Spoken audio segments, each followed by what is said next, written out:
Sí, ahora sí. Buenas tardes. Voy a conversar con ustedes sobre un texto recientemente publicado que se llama Pueblos indígenas, comunidades campesinas y fiestas, antropología e historia rural en Piura. Yo he escrito sobre Piura desde 1986 y publicado cosas sobre Piura desde 1988, es decir, 34 años, si el cálculo viene bien. Y este texto es un texto, vamos a decir así, extraño porque es un trabajo compilatorio, o sea, reúne trabajos escritos a lo largo de 20 años, ¿no? Pero tiene una característica específica. Primero, tiene todos los temas que he ido trabajando sobre Piura, y segundo, supone una revisita en el sentido de volver a mirar los textos escritos y los he, en algunos casos, reescrito y en todos los casos corregido para poner los conocimientos que fueron producidos en otra época al día de hoy. Es decir, la mayor parte de los textos, aunque escritos a lo largo de las décadas pasadas, tienen interpretaciones que son coherentes hoy en día, ¿no? Y eso implica que he cambiado las interpretaciones en muchos casos de las publicaciones originales, ¿no? Está publicado en la colección de Estudios Andinos, que es una linda colección de textos y que nos permite colocar la historia, las tradiciones, las instituciones de Piura, en la historia, vamos a decir así, del mundo andino. El profesor Manuel Marsal, que haya fallecido, llamaba esto una de las culturas andinas no quechuas. Entonces, este texto tiene tres partes, ¿no? Está ahí los temas del índice, no voy a detenerlo mejor. Una primera parte que he llamado simplemente historia, una segunda parte que he llamado antropología, y una tercera parte que he llamado fiestas religiosas en el Bajo Piura. Cada uno de estos textos, bueno, no son los únicos textos escritos sobre estos temas y el espacio piurano, pero lo que quería hacer en esta presentación es darles algunas cuantas claves de la lógica que tiene el texto, qué cosas pueden encontrar en él, para qué les puede servir a un antropólogo, sea de antropología o de historia, además, ¿no? Entonces, cuando hablo de historia, yo estoy analizando básicamente el análisis institucional de las parcialidades indígenas, de los pueblos reducción, de las instituciones asociadas como ellas, los cabildos, las cofradías, las comunidades campesinas, etc. Entonces, trazando una historia del espacio rural de la costa y de la sierra de Piura desde el siglo XVI hasta el siglo XXI. Entonces uno puede recoger, ¿no?, lo que ha ido pasando en la institución piurana en todo ese trayecto. En el caso de antropología me centro básicamente en el tema de las comunidades y diferentes dimensiones de eso. Se llama antropología porque es un trabajo, vamos a decir así, más entre comillas contemporáneo, ¿no? Entonces lo que uno va a encontrar en estos trabajos son temas sobre propiedad, comunidades, memoria, política local, política municipal, política comunal, temas de comunicación, tema de escuela, todo esto que además nos remite a mostrar lo que se llama, lo que luego se llamaría nueva ruralidad, ¿no? Antes incluso de que el concepto fuera formulado como tal. Y la tercera parte de las fiestas son básicamente fiestas en Catacaos y Sechura, dos distritos y comunidades grandes, muy grandes de la costa norte, y es trabajo básicamente etnográfico en ambas fiestas, en ambos casos, ¿no? Y analizo los cambios en las celebraciones religiosas, la relación entre la religión y la política, y los temas de diferencia de género. Entonces yo no voy a contarles ahora todo el contenido del libro, voy a darles algunas cuantas claves de interpretación, y luego voy a hacer una serie de, vamos a llamarlo así, viñetas, para que tengan una idea del tipo de contenido que uno puede encontrar y el tipo de preguntas que uno se plantea al respecto. Entonces, y quería comenzar diciendo que para mí Piura es un campo antropológico, ¿no? O sea, el texto nos muestra el espacio de la región, el departamento de Piura, como un campo que es un tipo particular. O sea, digámoslo así, en el fondo Piura termina siendo para mí como una tribu, un grupo étnico, una comunidad, pero es más que eso. O sea, es regresar a un espacio que tiene una serie de relaciones múltiples, históricas, entre sus personas, entre la geografía particular del espacio y la sociedad que está ahí, ¿no? Yo recuerdo cuando era estudiante, antes de mi primer viaje a Piura, tuve la suerte de conversar con María Rostrovich, ¿no?, en su oficina. Y me dijo algo que me quedó grabado. Me dijo, yo nunca publico algo que no haya caminado antes. Y esa me pareció una súper buena lección. Entonces, y yo he procurado seguir ese consejo todo el tiempo, o sea, ver el espacio. Eso es un concepto, tiene mucho más sentido para un historiador como ella, ¿no?, pero también es básico para un antropólogo. Es mejor que tú lo hayas podido ver, lo hayas sentido, lo hayas experimentado, cualquier cosa que tú hagas, ¿no? Entonces, yo viví además como antropólogo 10 años en Piura. Entonces, y la idea es que vivir en una región genera lo que yo llamo un impacto acumulativo. Uno termina conociendo mucho de esa región, de su vida cotidiana, mucho más allá de los estudios que se desarrollan. Entonces, este libro, que es sobre comunidades, historias, celebraciones, fiestas religiosas, tiene a Piura como lugar antropológico y con el concepto que tenemos antropólogos de lugar, un espacio determinado, con una población determinada, con un sentido determinado. Entonces, todos estos textos están construidos sobre una región que yo miro como un espacio antropológico.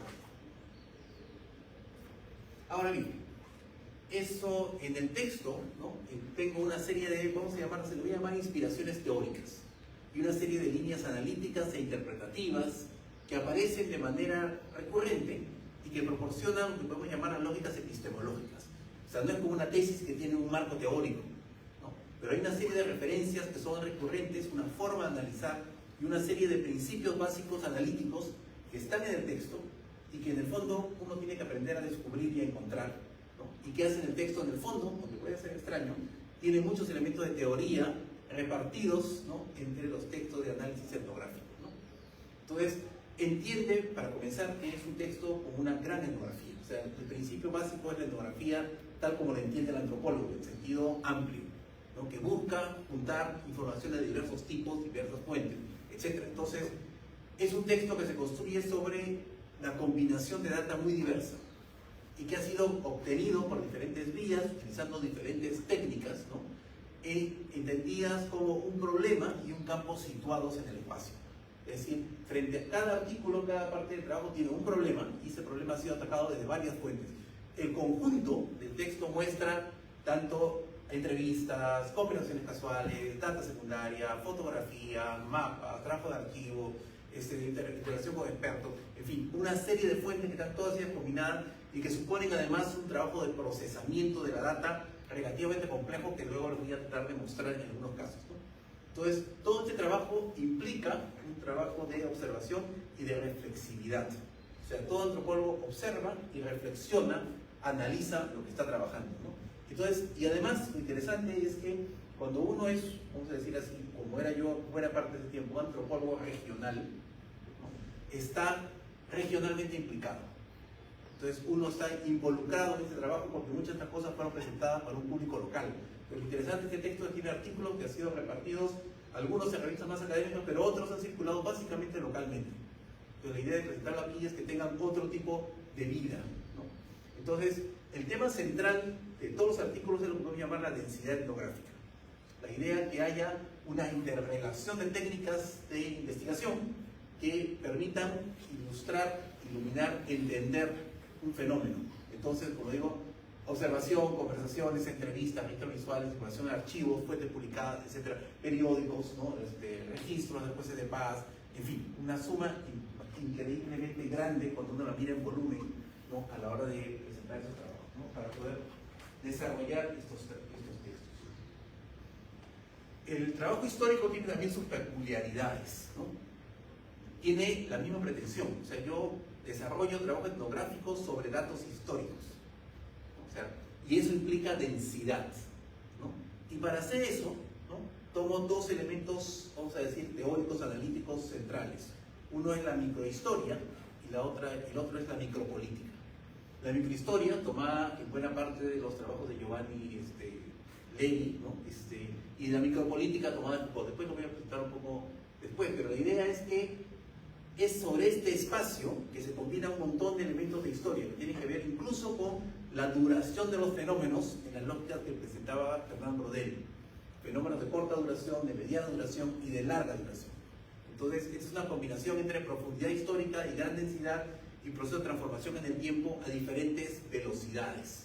Entonces, y lo que uno puede encontrar aquí además es que la duración de las transformaciones también es distinta, usando los términos que usamos como de Legoff, la velocidad de cambio son distintas. Entonces, en realidad hay diferentes maneras de combinar los procesos históricos, ¿no?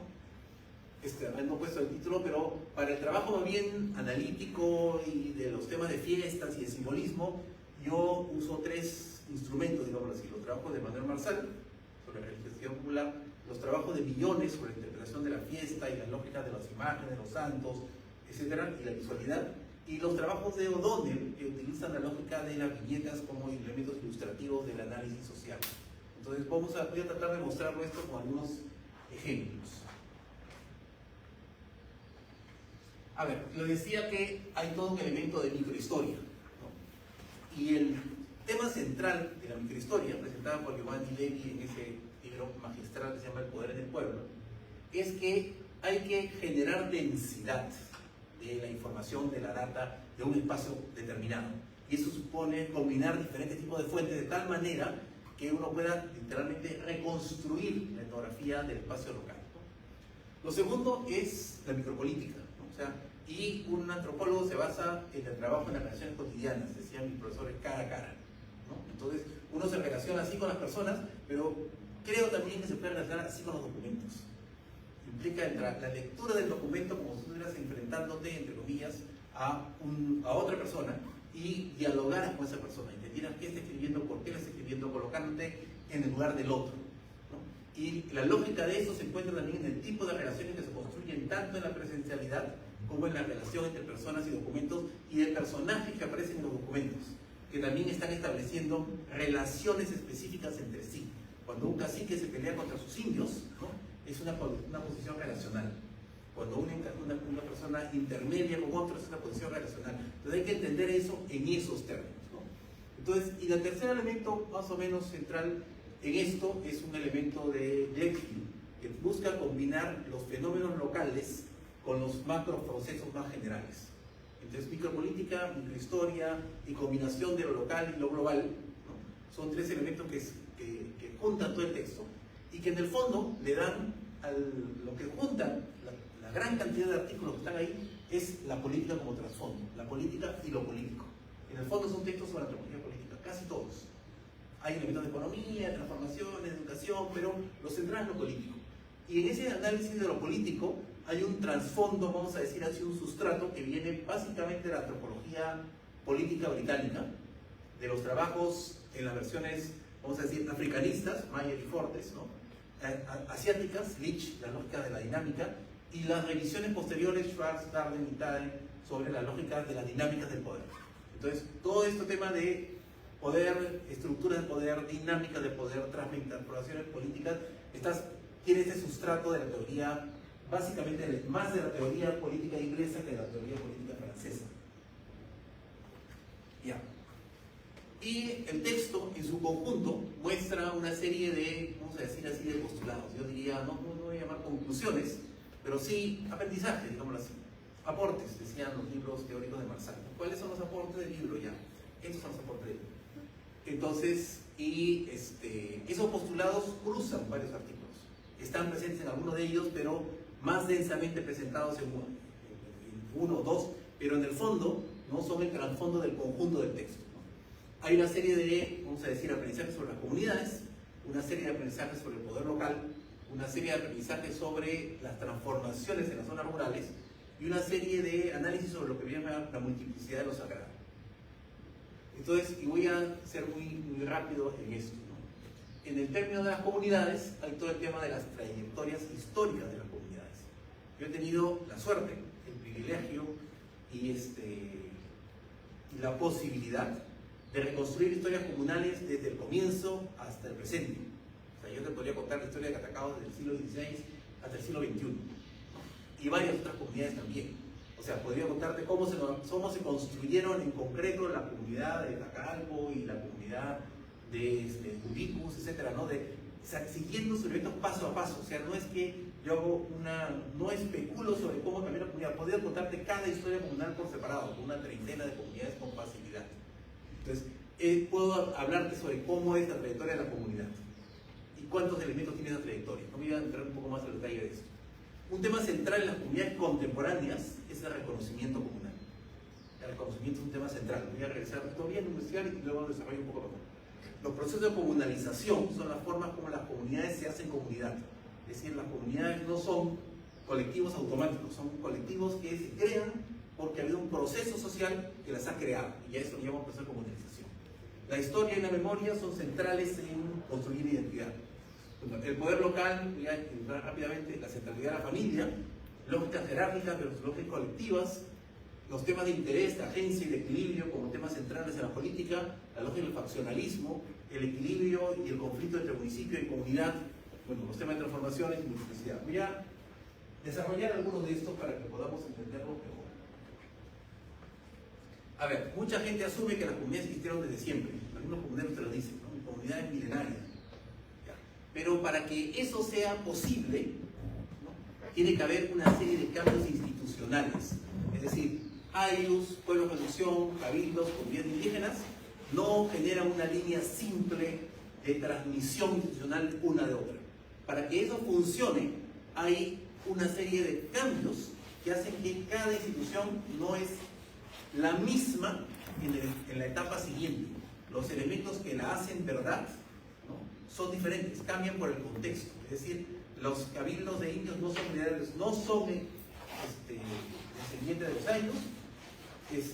Las comunidades indígenas no son descendientes de los cabildos, y la comunidad campesina sí son descendientes de la comunidad indígena, por lo menos la mitad de ellas, ¿no? Y eso es, así dicho simple, es contrario a lo que decía, por ejemplo, Fuenzalida sobre el origen de la comunidad, y es contrario a lo que decía Castro Pozo, ¿no? Pero es la lógica real, construida sobre casos en concreto. Entonces, de hecho, existe una continuidad de lo colectivo, pero esa continuidad implica cambios institucionales que se han dado a lo largo de 500 años. Cada una de estas formas de lo comunal reposa sobre una lógica distinta de lo colectivo. El parentesco, la jurisdicción, la propiedad, los distintos vínculos con el Estado hacen que en cada momento de la historia lo colectivo y lo comunal es distinto. Entonces, aunque parezca increíble, institucionalmente hablando, aunque la población es genéticamente la misma, ¿no? Y responde a una lógica de colectivo que ha agrupado a los mismos conjuntos de descendientes, institucionalmente hay más descontinuidad que continuidad. Suena extraño y es contrario a lo que dice la teoría, no lo voy a desarrollar aquí, pero eso es lo que hay, ¿no? La descontinuidad es la norma cuando hablamos de lo colectivo. En este proceso y en las comunidades contemporáneas, el proceso de reconocimiento es imprescindible. Eso es lo que hacen las comunidades que tenemos ahora, las comunidades de propietarios de tierras vinculadas con el Estado. Entonces, eso supone garantías de defensa territorial, manejo del patrimonio común, algún tipo de vínculo, ¿no? Que asocia estos grupos de propietarios con el Estado, que supone un pacto y una especie de acuerdo, ¿no? Que lo que vemos ahora, por ejemplo, es que ese pacto de acuerdo que se hizo al comienzo del siglo XX, hace más de 100 años, ya se agotó. O sea, ese pacto no funciona, y es por eso que hay 200 conflictos mensuales, ¿no? De los cuales 150 tienen que ver con temas socioambientales y como 100 con temas de comunidad, porque el pacto comunidad-Estado que se hizo hace 100 años ya no funciona, ¿no? Pero esa lógica de constitución de lo comunal viene de ese antiguo pacto que está asociado al reconocimiento comunal. Todos quieren que el Estado haga algo, y el Estado no lo hace a veces, ¿no? Pero el Estado lo hizo en el pasado. Bueno, para crear cada comunidad necesitamos un proceso de comunalización. Y en eso cada historia es distinta. Y a pesar de eso, la suma de historias hacen nociones colectivas, ¿no? Entonces, en ese proceso, cada comunidad establece sus reglas de juego, ¿no? Entonces, todas esas reglas están bajo este paraguas del pacto con el Estado. Suponen ajustes, reacomodos, manejos en las membresías, manejos en la lógica de territorio, manejos en la relación con los otros, aceptar ciertos tipos de autoridades y ciertas restricciones. Y entonces, el paquete completo del pacto es lo que ahora está en juego, y es por eso que debemos ir proyectándonos a la realidad actual, ya no funciona, ¿no? Entonces, en ese camino, las identidades comunales que han hecho para defender están construidas sobre los procesos de defensa, protección y creación de un nosotros propietario del territorio y de la tierra. Entonces, todas estas, la memoria y la identidad de las comunidades se construyen, ¿no?, sobre estos procesos, ¿no? Y van mostrando personajes, agentes del Estado, juicios, levantamientos, acuerdos, etcétera, que tienen que ver con eso. Ahora, todas estas historias son, por supuesto, como todos los procesos de memoria y identidad, son selectivos. O sea, no es que las comunidades son exhaustivas, o sea, no son científicos sociales, o sea, no son matemáticos, ¿no? Por lo tanto, seleccionan aquellos elementos que hacen sentido, ¿no? Y en ese proceso, vamos a decir así, entre comillas, transforman la historia. Entonces, la memoria y la historia funcionan de manera distinta a la hora de construir una historia comunal. Entonces, la historia comunal vista con las comunidades como historia, no vista de los antropólogos, es más bien memoria. O sea, es un proceso de selección y construcción de elementos significantes que hacen sentido a las relaciones que yo establezco el día de hoy. Entonces, y bueno, hay además una serie de elementos en el texto, y todo eso era sobre comunidades. Ahora hablamos algo sobre el poder, ¿no?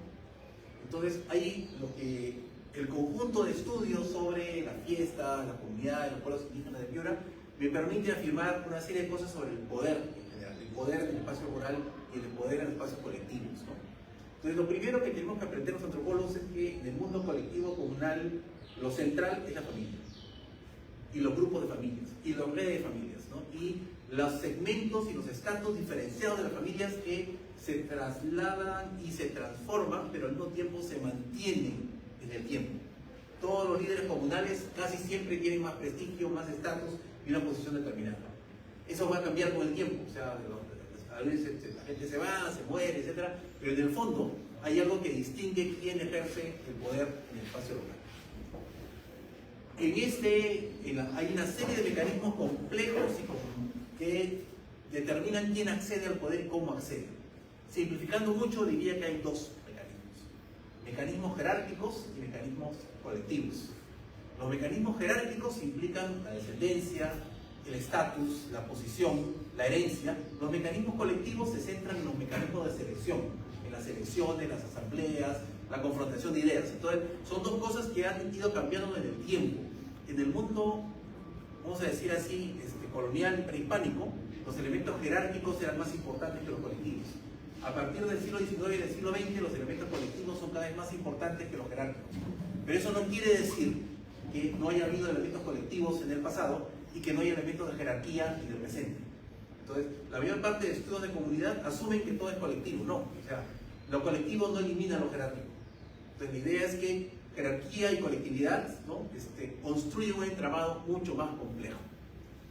Bueno, el poder además responde muchas veces históricamente al interés de la élite más que al interés de la población. Pero al mismo tiempo responde a la capacidad de agencia de los gobernados y a la capacidad que tengan unos y otros de construir equilibrios. La clave del poder es el equilibrio. La clave del gobierno es el equilibrio. Entonces, ese equilibrio termina generando elementos que podemos llamar más de dominación, más de economía moral, más de un colectivo, de un nosotros que se afianza como el elemento central.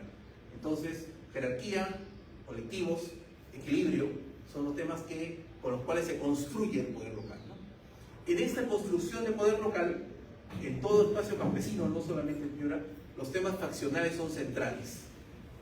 Las facciones son las que construyen y arman los grupos, llamaríamos ahora grupos de poder, o grupos de interés diferenciados. Entonces uno puede asumir que uno termina concluyendo que la política comunal es la política de las facciones, no es la política de todos vamos a lo mismo. Muy distinto a lo que decía Marx, por ejemplo, que el campesino políticamente es un saco de papas. No, en el mundo de la política el campesino es muchas cosas y depende de los distintos intereses que están en juego en el tiempo, en el espacio, en cada comunidad del imperio. Y por último, en el tema del poder, hay una especie de déficit en los estudios de los antropólogos, ¿no? Históricamente hemos trabajado mucho en la comunidad y hemos trabajado menos en el municipio. Pero el municipio es una institución mucho más antigua que la comunidad y en muchos casos mucho más colectiva también. Entonces, el municipio es el verdadero heredero del cabildo. O sea, la razón por la cual las comunidades no vienen de los cabildos es porque los que vienen de los cabildos son los municipios. Y los municipios son los que heredan estas lógicas del poder colonial inicial y se transforman en la república. Y por lo tanto, durante el siglo XIX, las únicas instituciones formales de representación colectiva eran los municipios. Y durante mucho tiempo, en buena parte del Perú, los municipios respondían más a las lógicas colectivas coloniales que a las lógicas republicanas. Hasta que se transforman y son más parecidos a lo que tenemos ahora, ¿no? Pero este municipio es esa relación entre el municipio y el colectivo ha ido cambiando con el tiempo dependiendo a sus funciones. Primero hace lo mismo que el cabildo, y hace cosas comunales. Luego se convierte como un elemento de articulación entre el espacio local y el exterior. Luego se convierte en un antagonista y al mismo tiempo el reflejo de lo comunal, etc. Entonces, al final, ahora el municipio organiza el espacio urbano y todo lo que tiene que ver con la urbanización de las propias comunidades que aparecen como más comunales y más rurales.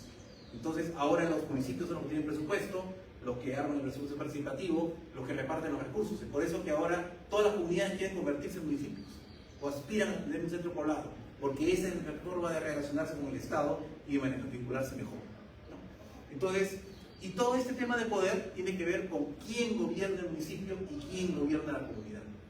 Cuando los que gobiernan son los mismos, ¿no?, el tipo de relación es de un tipo. Cuando los que gobiernan son otros, distintos, el tipo de vinculación entre municipalidad y municipios son distintos. Yo puedo encontrar varios ejemplos de Piura y de fuera de Piura, en donde son los mismos los que gobiernan el municipio y la comunidad, o son otros los que lo gobiernan. En el caso de Piura, por ejemplo, en el libro está así. En el caso de Pacaypampa, los que gobiernan el municipio son los blancos, los mestizos, y los que gobiernan la comunidad son, entre comillas, los indios, ¿no? En el caso de Catacaos, los que gobiernan el municipio y la comunidad son los mismos. El que es presidente de la comunidad podría haber sido alcalde, o viceversa. Entonces, por lo tanto, la relación que se establece entre unos y otros depende de una serie de otros factores, ¿no? Y todo esto, bueno, voy a seguir y después hago un balance de esto. Bueno, una de las cosas que uno trata de mostrar, ya en temas más contemporáneos, es que los espacios rurales cambian. La idea es que los espacios rurales no son espacios inmóviles en el tiempo, sino que también cambian. Cambian tanto como los espacios urbanos, solo que cambian de otra manera, ¿no? Entonces, aparentemente sus cambios son menores frente a lo que uno ve en los cambios urbanos, pero no son menos constantes y no son menos significativos, ¿no? Entonces, aunque aparece que, por ejemplo, la sierra es más tradicional, la sierra que vemos ahora no se parece en nada, bueno, entre comillas, a la sierra de hace 30 años. Es una sierra distinta. Sigue pareciendo más atrasada que la costa, ¿no?, en Piura en particular, pero ya ha transformado muchísimas cosas, ¿no? O sea, entonces, lo que trato de mostrar ahora es que este dinamismo de transformación hay que entenderlo, y un antropólogo es justamente que tiene una mirada más entrenada para verlo y ver todas estas transformaciones, ¿no? Entonces, y cosas que cambian, por ejemplo, cambia la economía y la estructura de los ingresos de las familias, cambian los desplazamientos que son más dinámicos y más constantes, hay mayor interconexión y conectividad entre lo urbano y lo rural, se ha incrementado sensiblemente la escolaridad, la cultura de la escuela se ha transformado también, ahora es parte de la escuela y por lo tanto cambia la lógica de socialización y la lógica de presupuesto de la familia, etc. Y así, hay cambios en el uso del tiempo y una serie de cambios en la vida cotidiana. O sea, eso no lo menciona así, hay un trabajo fascinante de Hostil sobre el clock calendar time, ¿no?, y cómo cuando llegan las horas del exterior y el reloj, ¿no? Yo he llegado a conocer comuneros que no entendían la lógica, no usaban el reloj, funcionan con el ritmo del día. Entonces, una vez que tienes un reloj, tu día cambia, tus horas cambian, tu forma de presentar el tiempo se ha transformado. Entonces, lo que trato de mostrar es que este espacio rural ha ido transformándose a lo largo del tiempo, ¿no?, en los siglos pasados, no solamente en el periodo. No se trata de que ahora en el siglo XX, en el siglo XXI se transformó. No, esa transformación se va dando a lo largo de todo el tiempo. Y por último, algunas cosas sobre lo sagrado, ¿no? Entonces, lo sagrado social es singular, o sea, específico, y al mismo tiempo es múltiple. Entonces, hay una relación estrecha entre religiosidad, religión, forma, y la organización de las sociedades. Y esto es, las sociedades se organizan en función, vamos a decir, las festividades y las formas de culto y formas de religiosidad se organizan dependiendo de cómo está estructurada la sociedad y el pueblo. Entonces, la sociedad, toda celebración se imbrica en la sociedad y la cultura local, ¿no? Entonces, uno puede que pensar una fiesta patronal como algo que revela, ¿no?, la estructura de la sociedad. Y cómo es que esas fiestas te dicen quién está dentro, quién está afuera, qué posición tiene cada uno, etcétera, qué es lo que tiene que hacer, qué es lo que cree, qué es lo que quiere, cómo gasta, qué recursos tiene, etcétera, ¿no? Y además, en las fiestas hay elementos de política, hay elementos de economía, hay elementos de simbolismo, etcétera, etcétera, ¿no? Se refieren a la identidad, al estatus, al prestigio, a la historia local, y todo esto, ¿no? Así, una fiesta patronal grande, es algo así como una gran fotografía o una gran película, ¿no? Sobre quién es quién en la sociedad durante un determinado tiempo. Te muestra la gente que está dentro, la gente que está afuera, etcétera, etcétera, ¿no? Entonces, y lo que he puesto ahí es que todas estas fiestas están impregnadas de lo que llamaría un sentido de localidad. Y todas las fiestas se construyen en redes de cooperación, afinidad y cumplimiento, ¿ya? La teoría clásica de antropología le llama todo eso reciprocidad, pero hay que, vamos a decir, desagregar la reciprocidad para poder entenderla. Entonces, por eso digo cooperación, o sea, yo te doy, tú me das, ayudamos, juntos hacemos las cosas. Afinidad, no lo hago con cualquiera, las afinidades son diferenciadas, eso lo dice Salis cuando habla de el parentesco como variable de la reciprocidad. Entonces, las obligaciones son distintas dependiendo de qué tan próximo eres a mí, ¿no? Y cumplimiento, porque hay que cumplir las obligaciones. Y el cumplimiento y las obligaciones no son solo entre personas y entre familias y entre tradiciones familiares y posiciones sociales, sino también entre los seres humanos y las potencias divinas, digámoslo así, los santos, las vírgenes, los cristos, etc. Entonces, todo este cumplimiento no solo involucra a las personas, sino que involucra la lógica de lo sagrado. Entonces, la fiesta del Bajo Piura es un locus cultural. Y eso que yo digo sobre el Bajo Piura se puede decir sobre cualquier otra fiesta si quieren. Pero aquí te muestro cómo funciona, cómo hace y por qué es así. Entonces, la fiesta y ahí trabajo sobre dos fiestas en particular sumamente importantes para estas dos localidades. La fiesta de Mercedes en Sechura, ¿no? Que es la fiesta más grande que ha sido adoptada además como fiesta provincial. O sea, el municipio provincial, cuando yo trabajé inicialmente la fiesta de Sechura, era la fiesta de la gente de ahí del pueblo. Ahora es la fiesta de la gente del pueblo, pero también es la fiesta de la provincia. Entonces, por lo tanto, ha sido potenciada de manera mucho más compleja. Igual que la Semana Santa de Catacaos, ¿no? Que es una fiesta regional que involucra un circuito de fiestas en todo el norte de Perú, digamos, ¿no? O sea, que la Valleque, etc. Entonces, todos entran ahí. Bueno, y además, una cosa que tengo que decir es que las fiestas también cambian. Aunque todo es tradicional y todo tiene que hacerse de acuerdo a la costumbre, las fiestas cambian de diferentes maneras, ¿no? Y de diferentes ritmos.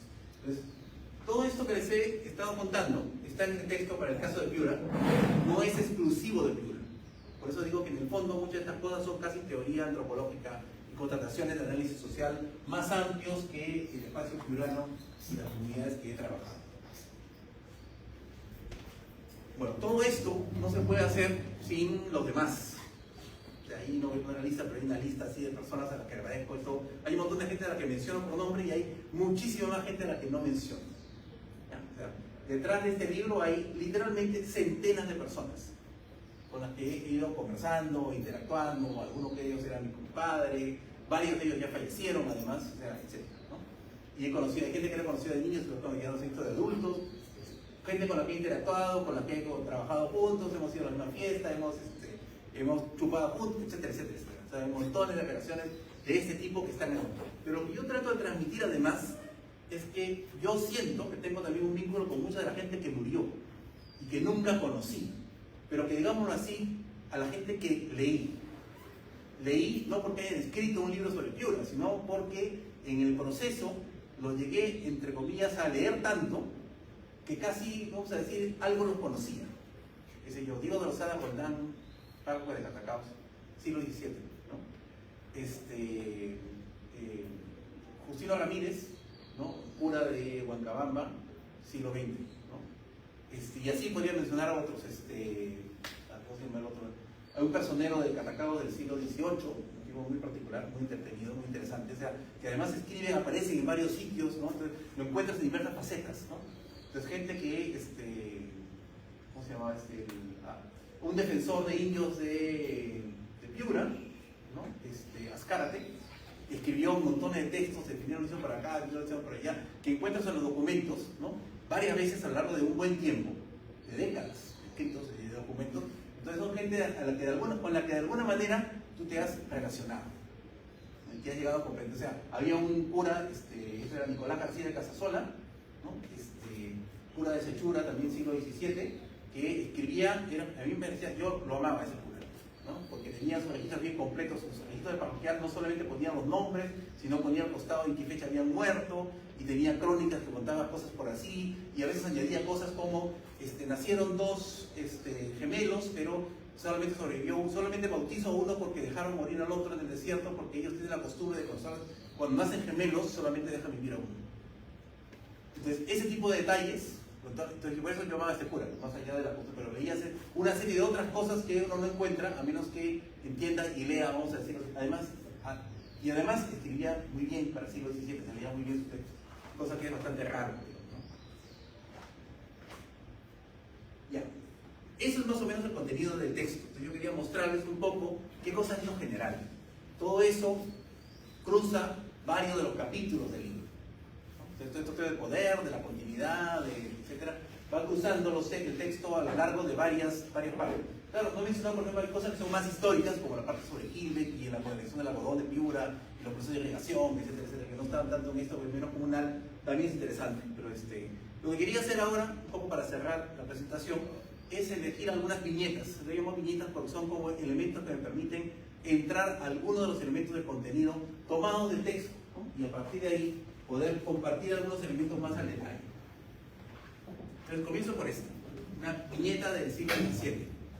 Había en las casas del ayuntamiento cantidad de indios e indias con sus hijos y familias enteras en más de dos. Está con el texto del documento tal cual. 200 personas del pueblo catacao que dista de esta ciudad 2 leguas, llegados a su merced diciendo en voces altas, así indios como indias, que venían a favorecerse de auxilio real de su merced, porque había vuelto a dicho pueblo el cura de Tindero del bachiller don Diego de Torres, y que por los malos tratamientos y razones que ellos, etcétera, etcétera, en fin.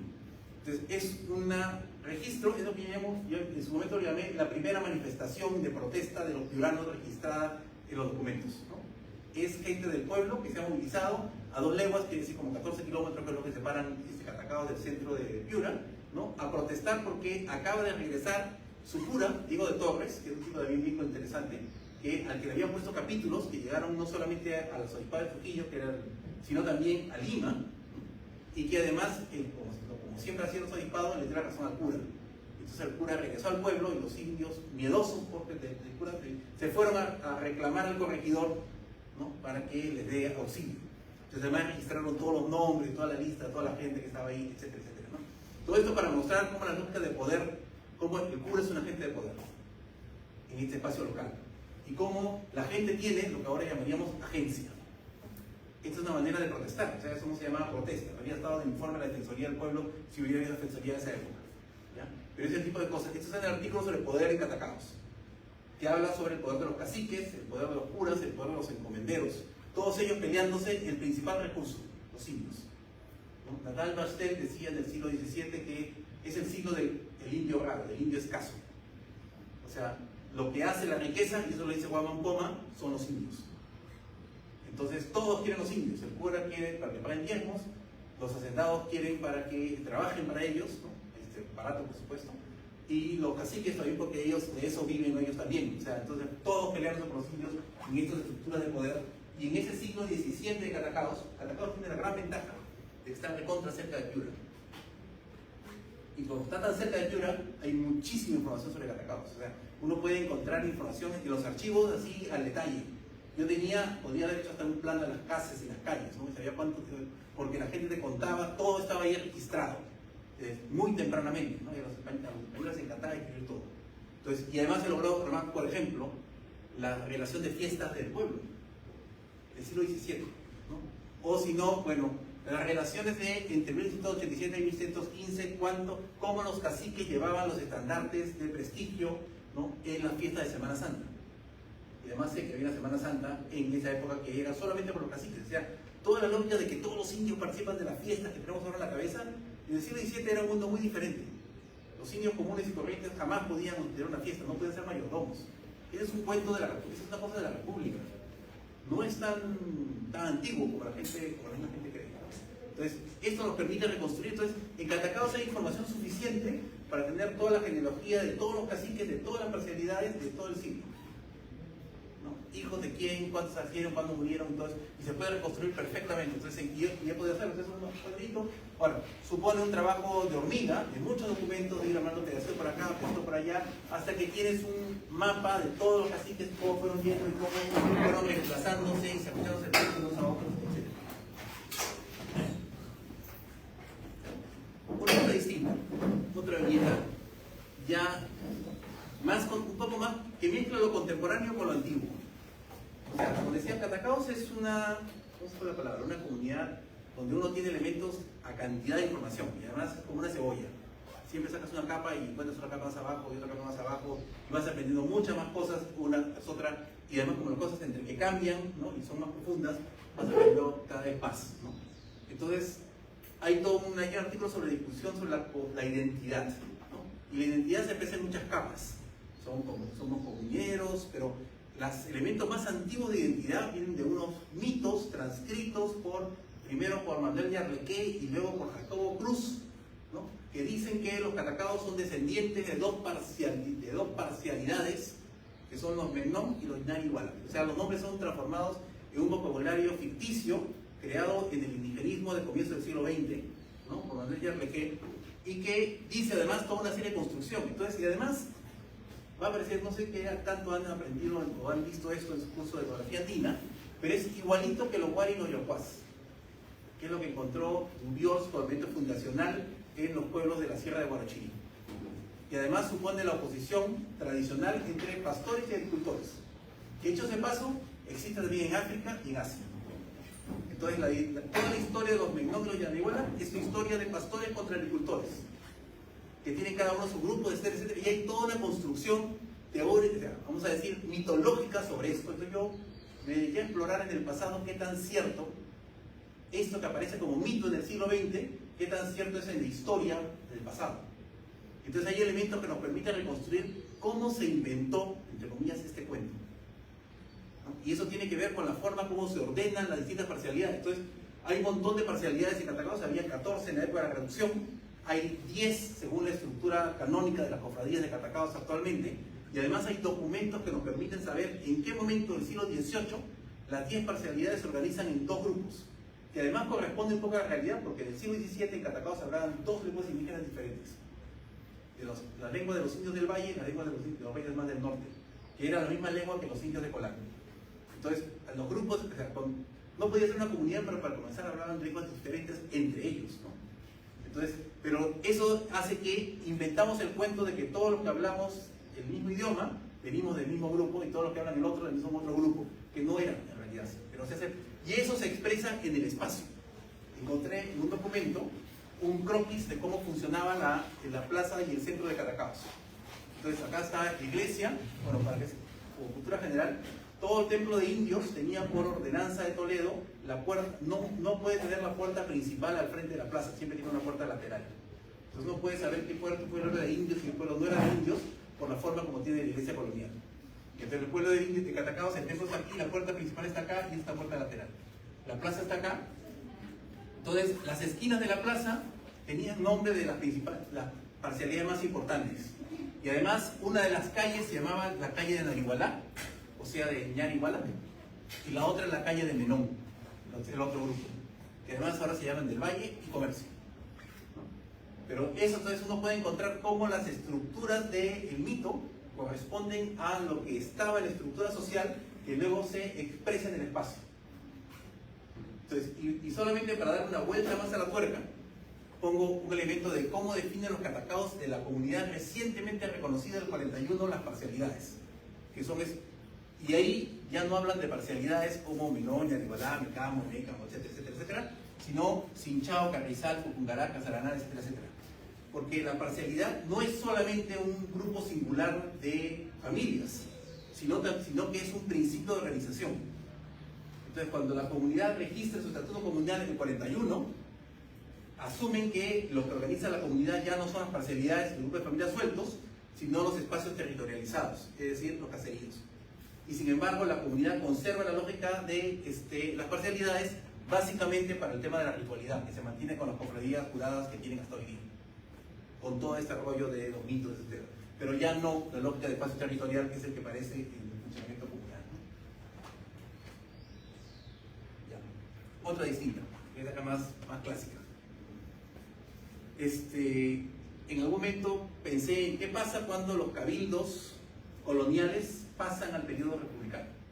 Entonces, y para eso hice un análisis de diferentes partes de Piura, de la costa y de la Sierra de Piura, siguiendo un poco a nivel de detalle transformaciones micro, pueblo por pueblo, para ir mirando qué es lo que pasa ahí. Entonces ahí pongo solamente una serie de, vamos a decir, conclusiones, para que piensen cómo no es el paso de la colonia a la república no es automático, demoró décadas. Entonces, Lo primero es que a fines del periodo colonial los pueblos se organizaban en parcialidades. Esas parcialidades del fines del periodo colonial ya no son las parcialidades originales del siglo XVI, cuando fueron hechos la pura producción. Ya son transformaciones. O sea, las parcialidades son grupos relacionales. O sea, en la costa, las parcialidades conservaron sus nombres singulares en Catacaos, Sechura, Colán, etcétera, etcétera. Pero en la sierra, en Ayabaca, Huancabamba, Frías, las comunidades las comunidades fueron mucho más relacionales. Primera y segunda, Cabeza y Choja, etcétera. O sea, que mostraban el primer grupo, el grupo más importante y el grupo secundario. O sea, se construyeron sobre principios jerárquicos y ya no sobre la realidad original. O sea, ya esas parcialidades fines coloniales no son las parcialidades originales de 200 años antes. Además son 200 años, un montón de tiempo. Bueno, esas parcialidades generaban un equilibrio político. Y además no solamente involucraba el poder político mismo, sino también las fiestas. Lo religioso estaba asociado. Por eso muchos de los municipios republicanos creados después de la independencia celebraban las fiestas. Era parte de sus funciones. Hasta que el Estado le dice, no se hace fiesta, eso no es un trabajo, ¿no? Entonces les quitan, entre comillas, las fiestas. Pero el alcalde de Sechura y de Catacaos, en 1926, seguía siendo el que hacía la fiesta, porque eso era lo normal del alcalde, ¿no?, de la época colonial, ¿no? Esa lógica comunitaria, ¿no?, suponía una serie de diferenciación. O sea, no eran grupos tan colectivos, ¿no? Había gran diferenciación y de hecho solamente los más importantes podían ser los cargos más importantes. O sea, las lógicas del cabildo eran estrictamente jerárquicas, ¿no? Eran mucho más jerárquicas de lo que ahora imaginamos. Por eso no son tan parecidas a la comunidad de ahora. Bueno, además podemos encontrar que cada pueblo difería diferentes tipos de tierras, ¿no? O sea, eso lo vamos a ver cuando vemos el curso de campesinado más al detalle, pero las tierras de indios no son todas iguales. Habían tierras que eran propiedad, no son tierras comunales tampoco, son tierras de propiedad privada solamente que de indios, de la parcialidad de todo el pueblo, de un grupo, de un solo indígena, etc. O sea, había una gran cantidad de temas de tierras con diferentes tipos de derechos de propiedad. Bueno, además, ¿no?, todo en ese periodo, entre comienzos de la República y fines de la colonia, la población venía creciendo desde el siglo XVIII. Había muchísima presión sobre los recursos y había muchísimos pleitos por los derechos de propiedad entre indios y la cantidad alucinante de mestizos que ya había y que vivían en los pueblos de indios, aunque las ordenanzas coloniales decían que no podían vivir, ¿no? Indios, blancos, mestizos y también afrodescendientes que pasaban como indios en varios de los pueblos, ¿no? o todas las mezclas que había. Bueno, el orden colonial hace desaparecer el cabildo, termina haciendo desaparecer los cabildos de naturales, o sea, los barayos, y se convierten en marginales. O sea, los grupos de cabildo que no se convirtieron en municipios terminan siendo marginalizados por el Estado, para decirlo en pocas palabras, ¿no? Y además, una cosa interesante es cómo en ese momento, en el caso de Piura en particular, se abre un camino distinto para la costa y para la sierra. El camino de la sierra fue la mistización del poder municipal y el camino de Catacaos fue en realidad de alguna manera todavía el manejo indígena del cabildo, del municipio republicano durante un cierto tiempo, ¿no? Pero ahí no, en la costa no se mantuvieron alcaldes vara, en Piura por lo menos, ¿no? En la sierra sí, ¿no? Y eso marca una gran diferencia, ¿no? Ahora, al final del siglo XIX, costa y sierra, ¿no?, el poder municipal es de los mestizos. Y los indios, analfabetos, están fuera del Estado, fuera del poder, fuera de cualquier capacidad de ejercer control del Estado, ¿no? Ya, eso era para que, entonces, estoy tratando de hacer una especie de cosa medio histórica, 17, 18, siglo XIX. Entonces, les presento dos viñetas, ¿no? Una es el mapa del río Piura antes del siglo XIX. Entonces, ahí es un dibujo hecho a comienzo del siglo XX. Entonces, ven el trazo del río, los diferentes canales, pero al lado de aquí, ese borde de acá fue el antiguo borde del río.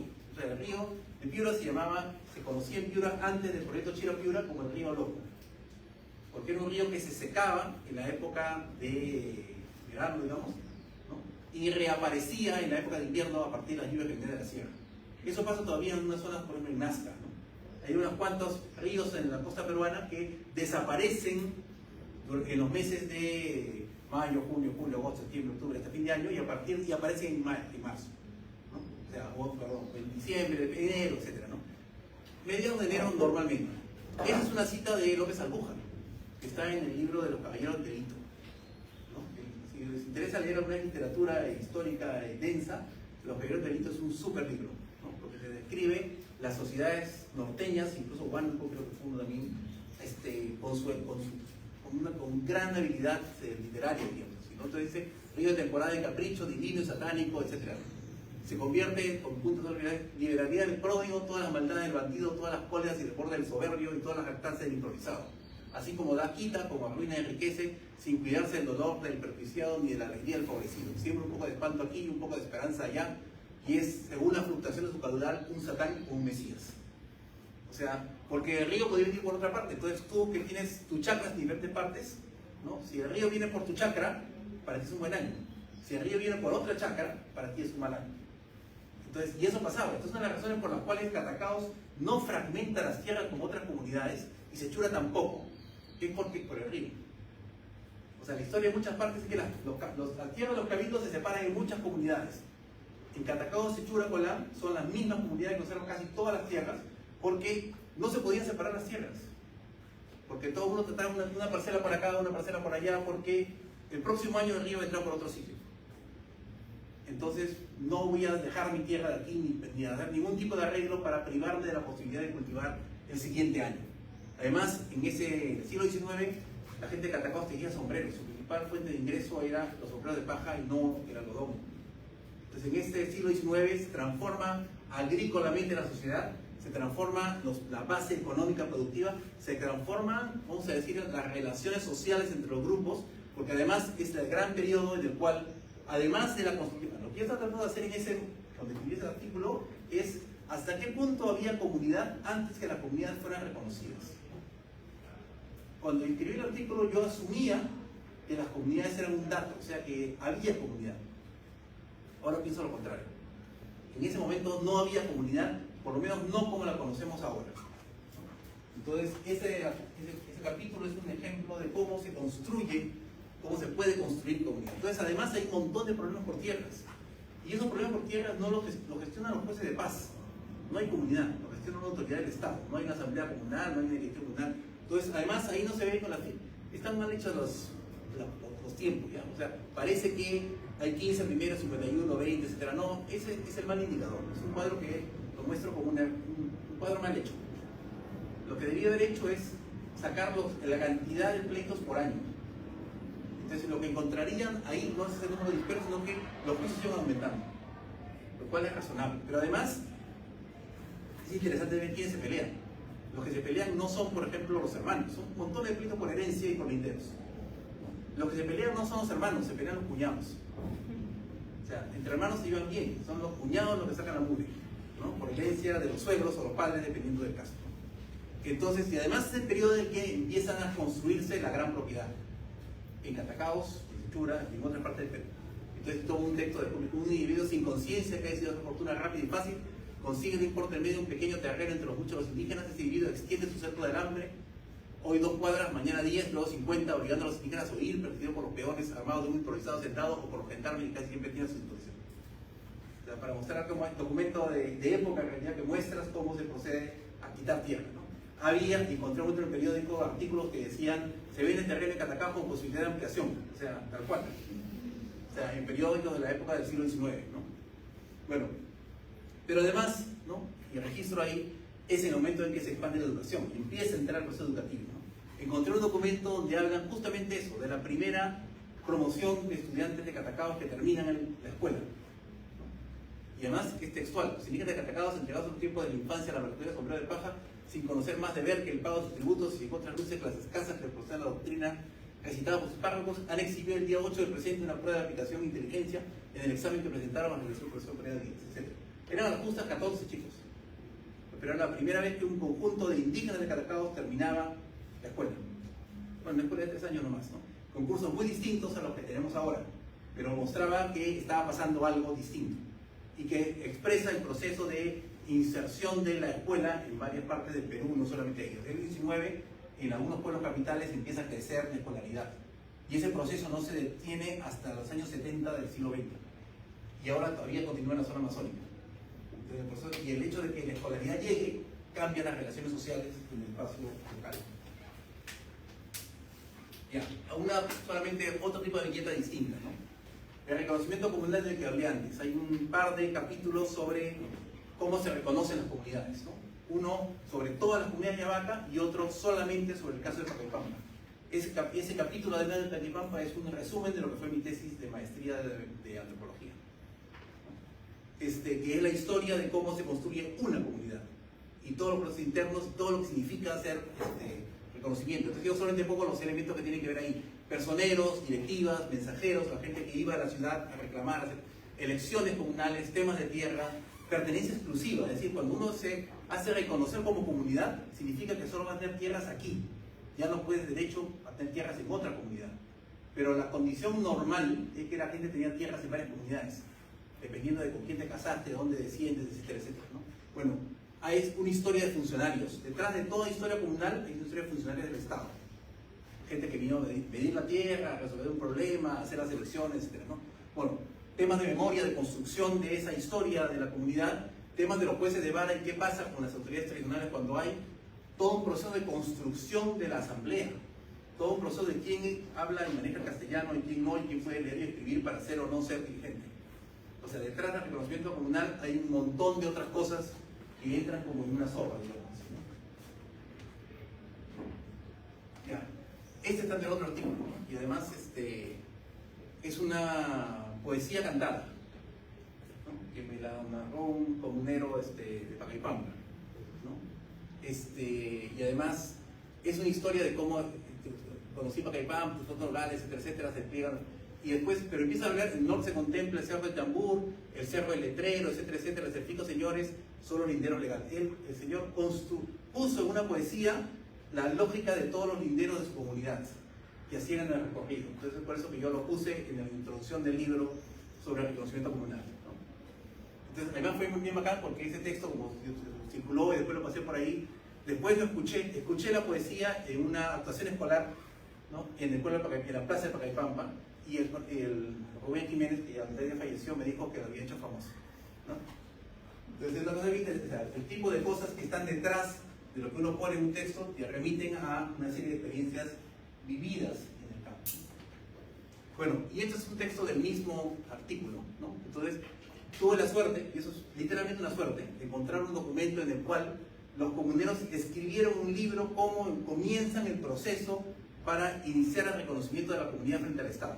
Todo eso además en el caso de Pacaypampa en un juicio contra los hacendados, que además eran los alcaldes del pueblo, ¿no? Y te narran cómo se escaparon, cómo fueron a la ciudad sin que los conocieran, y cómo empezamos a cobrar nosotros los personeros de la gente de esta comunidad, de este distrito, Julián Vázquez, Guillermo Perrocón, Entre Huásquez, y yo, el tesorero Francisco Velázquez, que se principió ese juicio con la iglesia, que fue el cura Antonio Torres el que arrendó a Don Manuel Ortiz la comunidad de Pacaypampa y Cumbitus, fue arrendada por 50 libras por año y entregó el arriendo, fue el cura tal, etcétera. Y él se fue robando la plata de la caja de la Virgen, etcétera, etcétera. O sea, comienza con una declaración de principios, ¿no? Y eso es la primera inscripción del proceso de reconocimiento comunal en los libros comunales, que dicho sea de paso, estaban escritos en un documento del siglo XVIII que no se podía leer, ¿no? Pero como no tenían papel, usaron un documento anterior y escribieron encima, ¿no?, del texto original, que parece que eran cuentas de las tierras de la cofradía de la Virgen. Entonces, este documento es un documento escrito sobre el libro antiguo, ¿no?, en tinta más fresca, y a partir de ahí saqué esa cita, ¿no? Entonces, para que toda la reconstrucción comienza con un grupo de comuneros que se reúnen para iniciar un proceso que duró años, ¿no? Entonces, el texto es cómo se inicia el proceso, cómo se hace el proceso y todo lo que pasa después de lograr el reconocimiento comunal, incluyendo el hecho de que los asentados intentan hacerse comuneros, porque sabían que si quedaban fuera no iban a poder acceder a la tierra que tenían, ¿no? Entonces, por lo tanto, hicieron hasta un juicio para que la comunidad los acepte como comuneros, ¿no? Esto es otra viñeta distinta, un uso distinto de la lógica de la política. Uno de los capítulos muestra cómo cambia la política de la sierra y la costa. Entonces, y uno puede ver una representación gráfica cómo van cambiando las lógicas de quién gana las elecciones en diferentes periodos, ¿no? Entonces, cómo lo que fue la herencia de la izquierda, o sea, piensen que en el Perú, todos ustedes no habían nacido, pero hasta el 80 no había elecciones municipales. Las elecciones municipales en el Perú solamente existieron entre el 63 y el 69, como elecciones reales, bien hechas, universales, más o menos, para los alfabetos que eran casi nadie en el Perú, solamente los urbanos y los no indígenas, ¿no? En el pasado, las elecciones municipales eran muy distintas, ¿no? Pero en ese momento, comienzo de los 80s, venían de toda la experiencia, primero los habían dado los otros analfabetos, y segundo, venían de toda la experiencia de la recuperación de tierras de la reforma agraria. Entonces, en casi todas partes ganaba la izquierda. Menos Tayán, que es un chiquito, marginal, un pobre que ganó a la derecha. Por eso se ha ido una explicación de... Bueno, luego, en los años 80, con Alan García, el APRA manda. O sea, digamos así, actualmente el APRA es más importante en Piura que en el mismo Trujillo. Entonces, y es el momento de crecimiento del APRA, que después solo se conserva en la arena, porque, y eso era por una persona, que era Macalucú, que era un tipo alucinante, parecía pues así, Java de Hamza, ¿no? Por su condición física, pero tiene una capacidad además de controlar todo el distrito, es un tipo de realmente espectacular, ¿no? Pero, y después empieza a aparecer la lógica de los independientes, ¿no? Entonces, eso en el contexto de un artículo de que empiezo a discutir cómo funcionaba la política municipal, comparando un espacio de sierra con un espacio de costa, ¿no? Y la diferencia, decía, es que en la costa la política municipal se expresaba también en la política comunal. En la sierra no. En la sierra la política municipal iba por un lado y la política comunal iba por otro. Porque justamente quienes aspiraban a los cargos y quienes ocupaban los cargos eran otros. Bueno, otro distinto, o sea, más complicado, que tiene que ver con los derechos a la tierra. Entonces, y que no, es un artículo en el cual, a partir de un problema del presente, me voy hasta el siglo XVII para ver cómo es que se forma la lógica de la propiedad de la tierra, ¿no? Entonces, las comunidades, cuando se hacen reconocer, les pedían un documento que pruebe que son muy antiguos, ¿no? Entonces, y todos para eso sacaban títulos. Sacaban títulos, pero los títulos no son títulos, ¿no? La idea de un título es una idea republicana. O sea, en la colonia habían documentos de juicios, habían composiciones de tierras, habían litigicios de documentos de religiosos, de tierra, etcétera, etcétera. Entonces, muchas comunidades de Piura entregan documentos, ahí está la fecha, el documento de la comunidad de Piura es, las 6 comunidades que tenía data eran de 1544. Un documento que en ese momento pensé que era verdadero, ahora sé que es falso. O sea, en Perú se inventaron muchos títulos también para ser reconocido comunal. En México, eso está muy estudiado, pero en Perú todos asumimos que si hay un documento colonial es verdadero, ¿no? Hay documentos coloniales falsos, ¿no? De hecho, ahora último me he encontrado con un documento falsificado de la comunidad de Pachacamac, ¿no? que demuestran que se trata de presentar como comunidad campesina con un documento absolutamente inexistente, que quién sabe de dónde llevan a sacar. Muchos tienen la composición de 1145, la mayor parte de comunidades de la Sierra de Piura, algunos de la composición de 1714, o sea, son los periodos en los cuales el Estado es algo así como una, ¿cuál es la palabra? Es como un cofobre. Momentos en que el Estado hace como vamos a legalizar la propiedad y que la gente que tiene propiedad venga y se inscriba.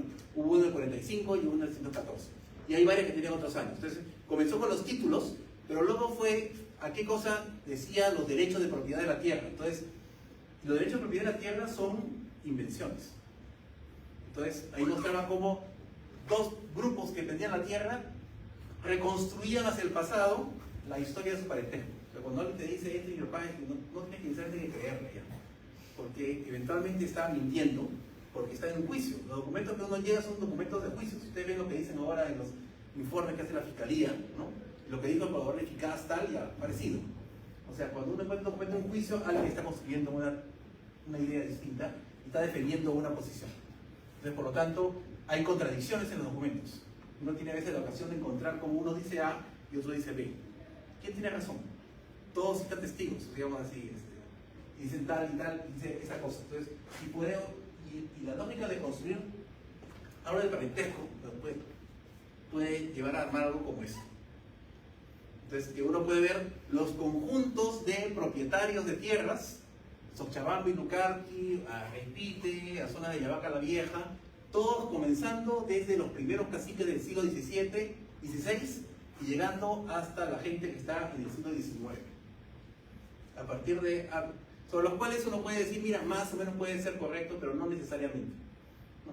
Entonces, pero está, por ejemplo, Catalina Yactanda, que fue la gran cacica de Ayabaca en el siglo XVII, ¿no? y ella a su vez era hija de Jerónimo Carvapuma, etcétera, etcétera. Todos estos personajes que aparecen en nombres de títulos, estos árboles parentescos están construidos sobre una suma de documentos de diferentes épocas, ¿no? Pero que permiten reconstruir más o menos un grupo de familias que va viendo cómo primero parecían poquitos y luego son un montón, ¿no? Comienzo de los caciques y termina con gente común y corriente, que son los que están peleándose las tierras, y además justamente estos de aquí, estos dicen estas tierras son mías, estos dicen lo mismo, ¿no? Y cada uno se va hasta el antepasado que le conviene, ¿no? Para demostrar que en efecto tiene derecho a un conjunto de tierras. Y todo eso se expresa en estos espacios de aquí, o sea, por ejemplo, Suyupán, Payaba. Entonces, todos esos que están ahí en gris eran las tierras que estaban alrededor del Cabildo de Abaca. Las que están acá son los que están alrededor del Cabildo de Huancabamba. Y por acá, perdón, de Cumbicus, las de Huancabamba están más acá al sur, estos son los de Frías, ¿no? Estas comunidades que están por acá son las que están en pleitos ahora con la comunidad Navajas. Todo eso otra vez reconstruido sobre un mapa, más o menos, pero eso es tentativo por lo que corresponde a los terrenos de las comunidades contemporáneas, ¿no? No es necesariamente el terreno real del siglo XVII, pero nos da una idea de qué cosa de qué tierras podemos estar hablando. Bueno. Otra viñeta que creo que es casi la penúltima, no, todavía falta un par de cosas de fiestas. Entonces, ese es un trabajo distinto, ¿no? Entonces, en un momento traté de analizar eso justo cuando estaba llegando el profesor acá a la universidad. Me metí a un proyecto de análisis del poder local, construyendo cómo se construye el poder en micro. Entonces, tratar de reconstruir quiénes eran los diferentes gobernadores y por qué, ¿no? Y fui armando listas enteras, y además hice un recurso metodológico interesante. Contraté como asistentes a jóvenes de las localidades en las que trabajaba, ¿no? Entonces, para que me arruine información, porque no tenía el tiempo suficiente para hacerlo, entonces les di a todos la misma guía, les di las mismas, entre comillas, de entrenamiento, etcétera, pero eran una chica de Catacaos, ¿no? Madre soltera, etcétera, etcétera, un par de chicos de las zonas del Alto Piura y uno de la Sierra, y era alucinante porque con las mismas indicaciones me dieron materiales completamente distintos. O sea, yo creí que había sido más o menos claro, pero no. O sea, al final no podía comparar con facilidad, pero la información era alucinantemente increíble, ¿no? Porque además de ponerme quién era quién, ponían en la nota comentarios sobre las personas, ¿no? En los esquemas estaba incluso el padre del hijo de la chica con la que estaba trabajando, que además puso una serie de comentarios horribles de su texto, digamos, que eran alucinantes, ¿no? Pero bien bacán. Entonces esto demuestra cómo el poder local es un poder que solo se puede entender si tú estás ahí metido. O sea, todo eso que puede escribir ahí no lo hubiera preguntando a la gente, ni siquiera estando ahí una semana pude haberlo hecho, o un mes. O sea, el único modo de hacerlo era conversando con la gente que sabía y que decía, mira, hazlo tú. Y entonces ellos armaron una cosa del poder local de manera impresionante, ¿no? Cada uno a su propia manera, ¿no? Entonces, por ejemplo, en la zona de Alto Piura, eso es costa, pero en Alto Piura era alucinante la cantidad de familias dobles, porque además detrás de esto no solamente hice estas cosas, sino que hice reconstruir familias enteras, ¿no? ¿Quién era aquí? Entonces la cantidad de, por ejemplo, dobles compromisos en el Alto Piura es alucinante. O sea, las historias de gente que mi padre pasó por aquí, yo nunca lo conocí, fue un camionero, un arriero, no sé qué, no sé cuánto. Entonces los hijos viven con su madre hasta que cuando llegan a tener uso de la razón y agencia, digamos así, deciden salir a la búsqueda de su padre. Y cosas así. O sea, detrás de esto había una serie de historias de cada familia, quién es quién, etcétera, etcétera. Por eso decía al comienzo, la política depende de la familia, ¿no? Ya. Y una par de últimas ya sobre temas de fiestas, ¿no? Entonces, esto sobre la fiesta, las transformaciones de la fiesta de Sechura. Yo hice en esa época un proyecto que era varias partes, ¿no? La idea es cómo distintas variables analíticas te permiten entender de manera distinta las fiestas patronales. Esas variables eran el tiempo, la etnicidad, la riqueza, el hecho de que sea comunidad o no comunidad, etc. Entonces, para el caso de Sechura, aproveché que yo había hecho trabajo de campo en el 86, y el 92, y el 98, y el 99, y el 2000, etc. para poder reconstruir qué pasa con una fiesta, la misma fiesta en el tiempo. Entonces, y hice un montón de cosas. Por ejemplo, ese esquema muestra la lista de las relaciones de reciprocidad del mayordomo, ¿no? Toda la gente que tiene que movilizar la fiesta, que le decía que era la fiesta ahora de la provincia, ¿no? Para poder movilizar esto, mira, el voto movilizó 196 personas, familias. el mayordomo 271, el segundo mayordomo 200, etc. Total, 633 personas involucradas de alguna manera en la producción de una fiesta. Cada uno con acuerdos concretos con diferentes cantidades, dependiendo del grado de vinculación con la persona que hace la fiesta. Ya. Este es un caso distinto. Solamente se lo muestro, ¿no? Es un trabajo sobre poder y política en Catacaos. Entonces, trata de mirar cómo el poder entra en la política, religión y política en Catacaos. Cómo la religión entra en el poder y cómo el poder entra en la religión. ¿No? Política religiosa y política pública de los grupos religiosos, se llama así. Entonces, y usé para eso O'Donnell, tratando de encontrar momentos que te expresaban cosas. Entonces, cada uno de estos es una descripción, qué es lo que pasa. Temprano en la mañana, la imagen está en el templo, después el aniversario de la comunidad, el Jueves Santo, los mayordomos, etc. Todo está construido a partir de recreación etnográfica de momentos, ¿no? Incluidas discusiones sobre cómo los mayordomos se eligen entre ellos, cómo toman el plazo, llaman ellos, etc. ¿no? Y por supuesto está sentada a la mesa a tomar chicha, mucha chicha, camino, ¿no? Y participar fue el nuncio, inaugurar el templo, es una maravilla. Para ese proyecto en particular, y en ese caso fue fascinante estar en Catacaos en ese momento, porque el templo que había estado cerrado después del niño se reapertura y hay un montón de manifestaciones de poder, ¿no? Entonces fue interesante mezclar cómo el alcalde aprovecha a lo religioso para afianzarse, ¿no? Y cómo los devotos también aprovechan al alcalde, etc. Y todos aprovechan al nuncio, en fin, ¿no? O sea, entonces todas las mezclas de poder que puede uno armar alrededor de un espacio construido sobre, digamos, las microescenas. Y por último, ¿no? una sobre Sechura, ¿no? Y hay un texto sobre, vamos a decir así, las imágenes, ¿no? Y la pregunta es, ¿las imágenes tienen sexo? ¿Tienen género? Las imágenes religiosas, o sea, ¿el hecho de que sea una virgen o un Cristo hacen alguna diferencia? Bueno, sí. ¿No? Entonces al final lo interesante es que las imágenes tienen género pero no tienen sexo, ¿no? Son asexuadas, ¿no? Pero sí tienen disposiciones que tienen que ver con cada uno. Entonces eso suponía tener un registro, vamos a decir, entero de cuántas fiestas hay en toda la zona, ¿no? Cosa de lo que dicen, por ejemplo, es un cuento famoso, un chiste famoso de los hechuranos, que lo he escuchado varias veces en varias versiones, ¿no? Que cuando no llueve, entonces la gente saca al niño para que se haga llover, y de pronto empieza a llover, y cuando empieza a llover mucho, vuelven a sacar al niño, ¿no? Entonces, si ponen lo que dicen ¿para qué sacan al niño otra vez después de tanta lluvia? Le dicen ahí, sacan en procesión a la Virgen para que vea el estropicio que está haciendo su hijo, ¿no? O sea, sacan al niño para que haga llover, porque además es interesante, el río está asociado a los Cristos, los ríos son masculinos, y el mar está asociado a las vírgenes, ¿no? El mar es femenino, por eso se llama la mar, y no el mar, como decimos nosotros.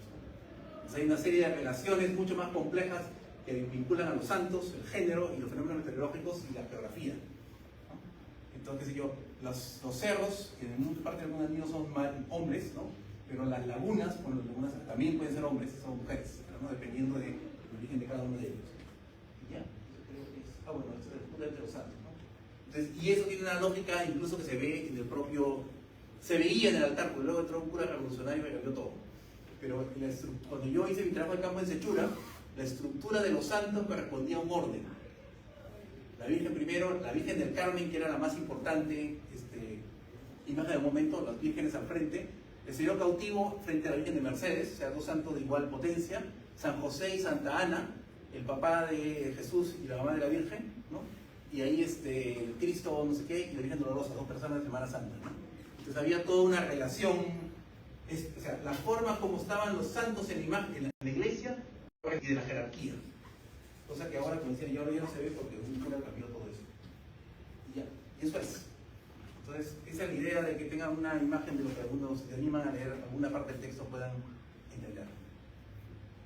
Muchísimas gracias, profesor.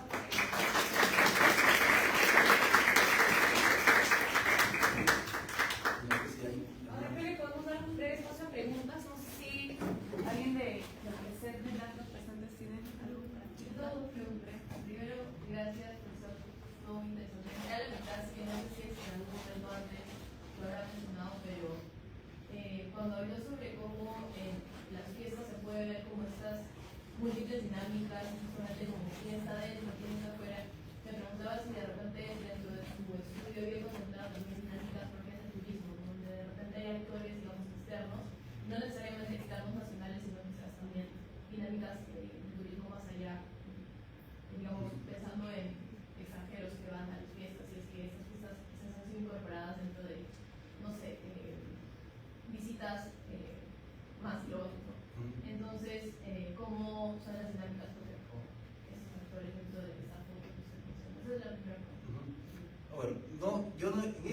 no me he metido con el turismo. Hay turismo. O sea, la fiesta de Semana Santa de Catacaos es importante por lo turístico, además. O sea, no solamente por... Hay toda una parte interna que los turistas no ven, pero hay una feria inmensa, viene gente de todas partes de la región, incluso para la fiesta. Pero hay toda una parte de la fiesta. O sea, los turistas no participan, digamos así. El turismo es una parte de la fiesta, ¿no? Pero no está completamente... ¿Quién se sopla la procesión a las 4 de la mañana? O sea, el antropólogo y el oriente y la gente que está cargando, pero no el turista. Entonces tú ves que hay parte más turística y parte menos turística, ¿no? El espacio sigue turístico mientras están los santos por otro lado, el mayordomo, etcétera, pero no, los turistas además hay muchos que saben cómo es y se involucran en esto. Se involucran, qué sé yo, en la fiesta de Semana Santa de Catacaos, tú haces la cola en la puerta del oriente al depositario y puedes comer gratis, porque está supuestamente abierto a cualquiera. Tú vas, te sientas y comes, ¿no? La gente que lo sabe lo puede hacer para ver qué experiencia es, pero es un montón, es larguísimo, tiene mucho tiempo para eso. Pero una cosa adicional del turista. Y es curiosamente una figura que la gente sabe que existe, porque en las comparsas de danzantes de Sechura, y eso lo oí desde el 86, uno de los personajes que danzan es el turista. Es un tipo que usa una máscara blanca y una cámara fotográfica vieja falsa y que se dedica en el camino mientras va bailando para y te para a ti, o sea, él que está bailando, te para a ti y te dice párate para tomar una foto. ¿Ya? Entonces, y ese personaje es un personaje conocido, o sea, porque la danza de Sechura, por ejemplo, que esos son distintos a otros, pero tiene una lógica de que hay que modernizar, hay que crear algo nuevo. Entonces, en algún momento a alguien se le ocurrió que el turista es un danzante, ¿no? Entonces ellos tienen una serie de personajes que sacan o no sacan dependiendo de la fiesta, ¿no? Sacan, qué sé yo, tienen una especie de, ¿cómo se llama? De toro puche. Hay una danza en la que sale un toro y un cóndor, y van bailando y el cóndor va matando al toro, ¿no? O sea, y van creando, tienen el serrano y la serrana, que en la costa de Piura son blancos, ¿no? O sea, les ponen máscaras de blancos, porque la imagen de la Sierra de Piura es que los indios están en la costa y los blancos están en la sierra, y así, ¿no? Por otro lado, también me preguntaba si quizás desde la incorporación de la ley de consulta previa, eso cambió de alguna forma las dinámicas mismas de reconocimiento como pueblos indígenas. Quizás que de repente las comunidades mismas optaron o sirvió alguna variable en el proceso de querer identificarse como pueblos indígenas con beneficios que otorgan de alguna forma hasta cierto punto. Eso no está, por ejemplo, no está en el texto porque eso, digamos así, es posterior, se puede para los artículos. Pero es una dinámica que estamos haciendo literalmente ahorita. O sea, con todo un aspecto de Catacaos y el tema de tierras y la venta de tierras, el tráfico de tierras comunales. Entonces, con un grupo de gente de la Comisión de Derechos Humanos y con gente de Catacaos, hubo una reunión hace 3 semanas en el Ministerio de Cultura para iniciar el proceso de reconocimiento de Catacaos como pueblo indígena. ¿Ya? Va a ser complicado porque ellos no hablan más que castellano. O sea, los idiomas nativos se perdieron a comienzos del siglo XX, pero en un momento fueron indígenas. Y yo estoy seguro que si haces una muestra de ADN a la población de Catacaos sale más indígena que mucha gente de Cusco, porque yo he conocido en Sechura gente hiperindígena, y lo sabes por la fisionomía, es decir, los indígenas puros no encanecen, por ejemplo, y no tienen barba. Yo he encontrado gente de 90 años con el pelo negro natural, ¿no? Indígenas, ¿no? O sea, sin ninguna duda, ¿no? Entonces, y eso es por eso que va a ser complicado, va a ser la gente del Ministerio de Cultura ha dicho que es posible, vamos a ver si es verdad que es posible, ¿no? Ahora, eso no quiere decir que todos los catacaos estén convencidos del tema, porque están peleados entre ellos también, ¿no? Pero hay un grupo de gente que está pensando la lógica de hacerse incluir como comunidad indígena para poder defender los derechos a la tierra. Es ahorita, en el último mes. Bueno, no sé si alguien más del público tiene alguna pregunta. Si es que no, particularmente yo sí tengo una. Particularmente, o sea, bueno, me parecieron muy interesantes, o sea, varios puntos que se abordaron, creo que es una investigación muy prolífica en general. Pero uno de los varios puntos que me llamaron la atención y que, o sea, quizás quería preguntarle si podría quizás profundizar un poco más desde la experiencia que tiene de su investigación, fue este hecho esto que mencionó del paso de la colonia hacia la república como un proceso que duró bastante tiempo. Particularmente me llamó la atención porque fue algo que también pude ver, creo que personalmente, como parte de una asistencia de investigación que he estado haciendo hace algunos meses. He tenido acceso a unos documentos de aduanas de Trujillo desde aproximadamente como 20 años antes de las guerras de independencia hasta como 5 después de las guerras, o bueno, no sé. es hasta 1826 aproximadamente.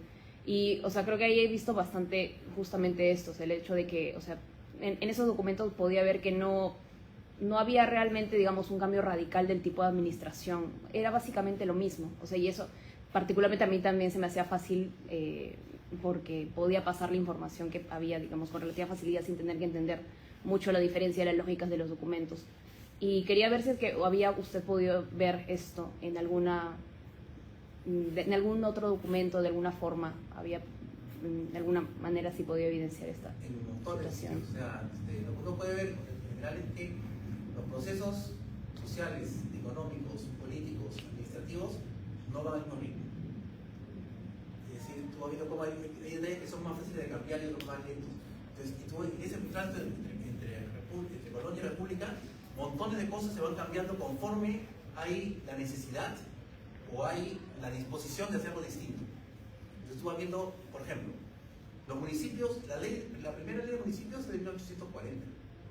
Hasta ese momento cualquiera podía ser un municipio. O sea, había gente que se autodeclaraba municipio. Y de pronto descubrían que no era un municipio. Pero ellos sabían crear, o sea, ahí yo he encontrado para la sierra, no para Piura, pero para la sierra de Lima, comunidades que se autoconvierten en municipio. Dado que la nueva forma es el municipio, convertimos nuestro cabildo en municipalidad. Hasta que alguien se da cuenta que esa municipalidad no existe, nadie la creó nunca, porque las municipalidades tienen que crearse por decreto. Entonces muchos son creados en independencia, otros no, otros tienen fecha de creación. Entonces en ese periodo, entre 1821 y 1840, hay montones de municipios, algunos al final los reconocen, otros los dejan fuera. O sea, hay muchísima evidencia sobre cómo eliges autoridades, ¿no? ¿Qué tipo de autoridades? Entonces, qué sé yo, al procurador de la municipalidad de Atacao se tuvieron que decir en un juicio que tú no puedes representar a los indígenas en un juicio, porque ese no es su trabajo como municipalidad. Tu trabajo es otro, pero él hacía lo mismo que hacía el procurador colonial porque eso le parecía normal. Porque nadie había dicho que es distinto ahora. Sencillamente hay un procurador colonial y ahora hay un síndico procurador. Entonces la lógica de la gente es síndico procurador es el mismo procurador, o sea, hacemos lo mismo. Y al mismo tiempo, uno encuentra documentos varios donde dicen que las leyes antiguas siguen funcionando mientras tengan una que las reemplace. Muchas leyes de tierras han durado hasta 1860, porque o sea, las ordenanzas de Toledo, muchas de ellas seguían vigentes en el periodo republicano, y son leyes dadas a fines del siglo XVI, porque no tenía ninguna otra ley que las reemplace. Hasta que sea reemplazada, seguía usándose la antigua. Por ejemplo, cuando a alguien le daban una tierra, le entregaban la tierra, había una serie de actos que llamaban de verdadera posesión.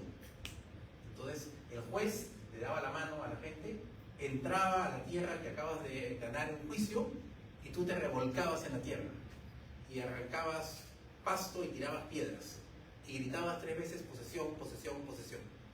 Ya, esa es una vaina colonial, siguió usándose casi todo el siglo XIX. Para tener una idea de cómo esa continuidad, y probablemente hay muchas cosas que todavía ahora usamos y no nos damos cuenta que son antiguas, ¿no? Y hay muchas leyes que en realidad lo único que hicieron fue convertir en ley republicana moderna la ley anterior, solamente que la escribieron, ¿no? Y ahora es republicana. Muchas gracias, profesor. Bueno, si alguien más tiene algún comentario. Me voy con lo último que mencionaba con respecto a las posiciones de los santos en la iglesia. Me imagino que también la comunidad tenía sus propios espacios separados en la misa, ¿no? O sea, por un tema de paralelo.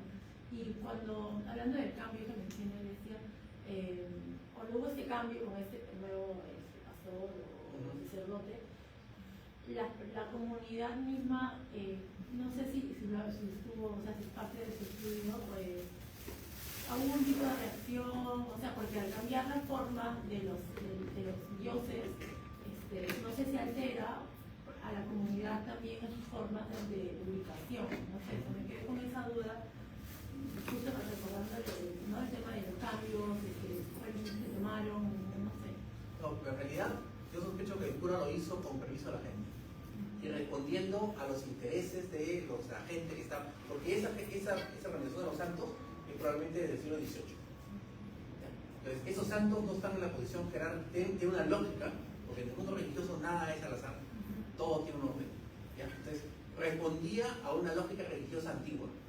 No corresponde, por ejemplo, a los pesos de las vírgenes, a las imágenes de ahora. Yo estoy seguro que los mayordomos contemporáneos estaban de acuerdo con el cura y cambiar el orden y santo esté más adelante, por ejemplo. Entonces es muy probable que haya habido algún tipo de arreglo. O sea, porque yo durante mi trabajo de campo así para la literatura de Sechura, viví 4 meses en Sechura, alojada en la casa de Sechura. Vi de todo, o sea, es alucinante, ¿no? Y tú veías todos los pleitos entre el cura y la gente, y los peleas por cambiar, y el cura tratando de imponer lo que le decía y lo que él creía que había que hacer. Yo en esa época, pobrecito estudiante, o ex estudiante, miraba al cura como dice el poder de las medidas, un salvaje, y no hacía el caso de lo que la gente quería hacer, porque yo me ponía obviamente del lado de la gente, ¿no? Pero había cosas que tenían sentido, es decir, y en ese momento estaba la pelea por lo que llamaban ellos los velorios, no los velorios de las imágenes, no los velorios del cementerio, sino los velorios de las imágenes. Había la costumbre de que tenían las fiestas anteriores, que había un día previo a las fiestas, donde sacaban la imagen del templo, la llevaban a la casa del mayordomo y hacían lo que decía la gente, una borrachera y una orgía y no sé qué diablos más, ¿no? Entonces, y la gente le daba de tomar a las imágenes, se les echaban chicha encima o cerveza, ¿no? Entonces eso estaba por supuesto prohibido por una profanación a San Pedro y a la Virgen Mercedes. Entonces yo estuve en ese momento en que ya justo lo prohibieron, ¿no? O sea, yo justo pude ver una y ya era toda santita, ¿no? Entonces todo esto de quedar de ver lo escuché entrevistando a la gente y entrevistando a los curas de cómo era antes, ¿no? Y eran recontra gráficas, ¿no? Entonces de cómo la gente le hablaba a las imágenes y chupa conmigo, le decía a San Pedro, ¿no? Y además la gente que le decía, mira, si tú no me das esto, yo tampoco tengo la fiesta. O sea, era impresionante, o sea, las narraciones, además los ciudadanos son gente muy graciosa, ¿no? Me encanta hacer las cosas y le contaban narraciones espectaculares, ¿no? O sea, pero es todo un choque. Y ese choque, además, es un choque histórico. Una perspectiva al comienzo que yo tenía, casi amaba a la gente, mucha gente de la que leí. Y uno de los tipos que amaba, no recuerdo su nombre, era el cura de Sechura del comienzo del siglo XX. Encontré un expediente, un folder, el archivo obispal, que tenía todas las cartas que le mandaban los curas al obispo, ¿no? Sobre las cosas que pasaban en sus parroquias. Entonces había un cura, llamaba Alejandro, no sé qué, un tocayo, que le iba escribiendo todas las que le habían hecho, todas las que decían los indios a él, ¿no? Cómo le cerraban la puerta de la iglesia, no le dejaban entrar a su casa, le quitaban la mula. Entonces, y hay una parte donde dice, y es fascinante, eso lo puse en mi tesis de licenciatura, ¿no? Hay una frase que describía a los churanos y decía, solo aquel que ha vivido un tiempo con ellos puede entender realmente lo difíciles que son, ¿no? Porque cuando están contigo te dicen una cosa y después hacen otra, ¿no? Entonces, y tú veías cómo esos pleitos entre el cura y la gente se daba desde antes, ¿no?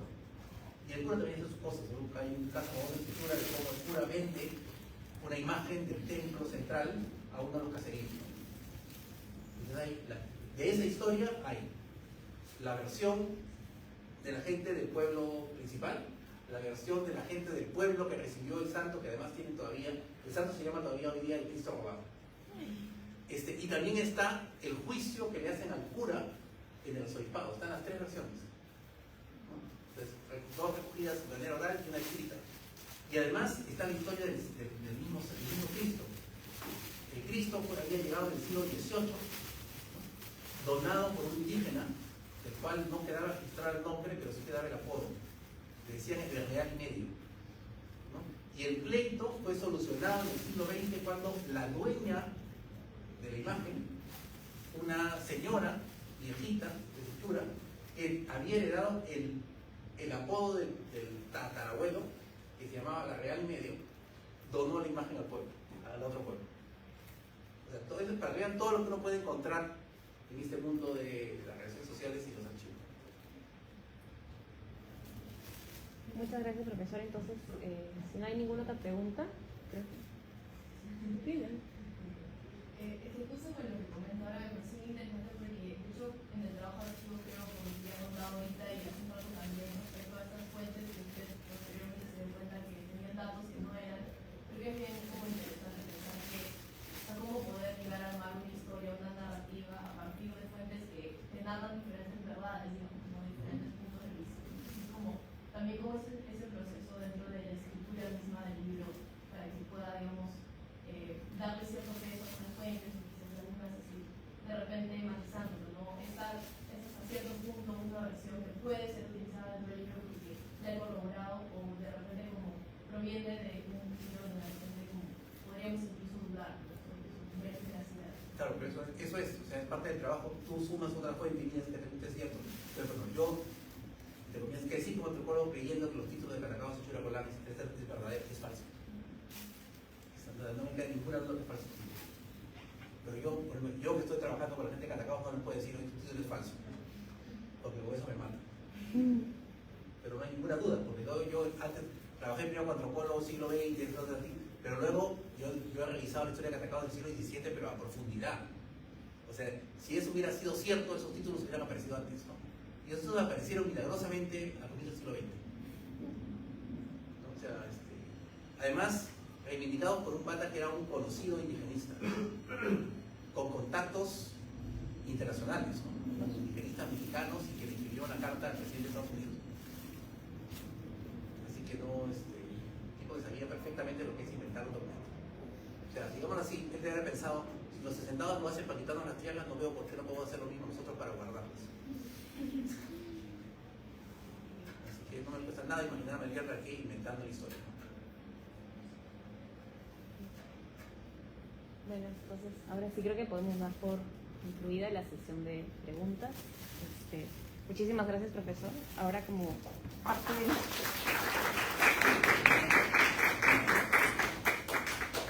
Como parte de las actividades del coloquio, vamos a meter una tacita con el logo del evento. Y con eso, profesor, no sé si podría ayudarnos con eso, tenemos estos papelitos. Voy a asignarles rápidamente un número a cada una de los tres. No, pero si no, ya, o ya, estás repartiendo.